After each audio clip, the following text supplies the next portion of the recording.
ಓಂ ಸಾಯಿರಾಮ್. ನನ್ನ ಮುದ್ದಿನ ಮಗುವೆ, ಸತ್ಯವನ್ನು ಅರಿಯುವುದು ಒಂದು ಕೆಲಸವಾದರೆ ಅದನ್ನು ಸ್ವೀಕರಿಸುವುದು ಒಂದು ಸಾಧನೆಯೇ ಆಗುತ್ತದೆ. ಏಕೆಂದರೆ ಸತ್ಯವನ್ನು ಸ್ವೀಕರಿಸುವುದಕ್ಕೆ ಆ ಉದ್ದೇಶವಿರಬೇಕು, ಅದಕ್ಕೆ ಶಕ್ತಿ ಇರಬೇಕು. ಎಲ್ಲರಿಗೂ ಅವರ ಸತ್ಯವನ್ನು ಸ್ವೀಕರಿಸುವ ಶಕ್ತಿ ಇರುವುದಿಲ್ಲ. ಮನಸ್ಸು ಶುದ್ಧವಾಗಿದ್ದರೆ ಸತ್ಯವನ್ನು ಸ್ವೀಕರಿಸುವ ಶಕ್ತಿ ಇರುತ್ತದೆ.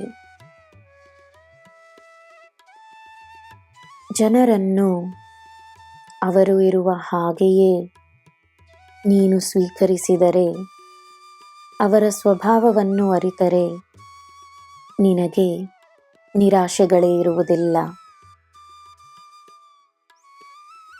ಸಂಬಂಧಗಳನ್ನು ಹತ್ತಿರದಲ್ಲಿಟ್ಟುಕೊಳ್ಳಲು ಶ್ರಮದ ಅಗತ್ಯವಿದೆ. ಹಲವು ಬಾರಿ ಪ್ರೀತಿ, ಕ್ಷಮಾಪಣೆ, ಕೃತಜ್ಞತೆ, ಪ್ರೇರಣೆಯನ್ನು ನೀಡಬೇಕಾಗುತ್ತದೆ. ನಿನ್ನಿಂದಾದಷ್ಟು ಪ್ರಯತ್ನವನ್ನು ಖಂಡಿತವಾಗಿಯೂ ಮಾಡು. ನಿನ್ನ ಪ್ರಯತ್ನವನ್ನು ಮೀರಿ ಸಂಬಂಧಗಳನ್ನು ತಾನಾಗಿ ಕೆಡಿಸಿಕೊಂಡು ದೂರ ಹೋಗುವವರು ಹೋಗಲಿ. ಎಲ್ಲರ ಅವರವರ ಅನುಭವ, ಅವರವರ ಪಯಣವಿದೆ. ಯಾರನ್ನೂ ದೂಷಿಸಬೇಡ, ಯಾರ ಮೇಲೆಯೂ ಕೋಪಿಸಿಕೊಳ್ಳಬೇಡ.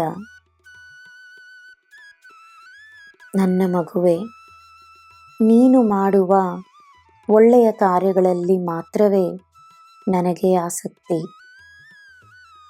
ನಿನ್ನ ಮೇಲೆಯೇ ನನ್ನ ಗಮನ.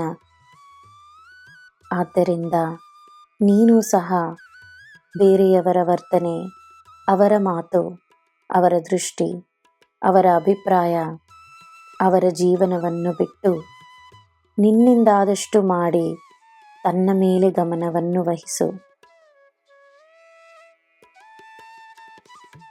ನಿನಗೆ ಅರ್ಥವಾಗದ ವಿಷಯಗಳು ಒಂದು ರಹಸ್ಯವೆಂದು ಸ್ವೀಕರಿಸಿ ನಿನ್ನ ಚಿಂತೆಗಳನ್ನು ನನ್ನಲ್ಲಿ ಒಪ್ಪಿಸು.